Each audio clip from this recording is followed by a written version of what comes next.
একটা কাজ করে তো তুমি ইঁদুর কামড়ে ধরবে। ইঁদুর যেহেতু প্ল্যাগ, এটা রোগ টোগ সব বেশি ছড়ায়।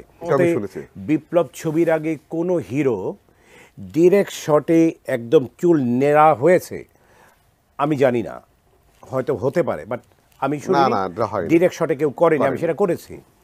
তখন খোকন আমাকে বললো যে রুবেল একটা কাজ করে তো তুমি ইঁদুর কামড়ে ধরবে। ইঁদুর যেহেতু প্ল্যাগ, এটা রোগ টোগ সব বেশি ছড়ায়, তুমি একটা কাজ করো, তুমি দাঁতের মধ্যে একটু লেগেই নাও, ওই যে Costep। কস্টেপ যেটা আছে। আমি না কোনো এসব চিন্তা করো না, তো তুমি শর্ট রেডি করো।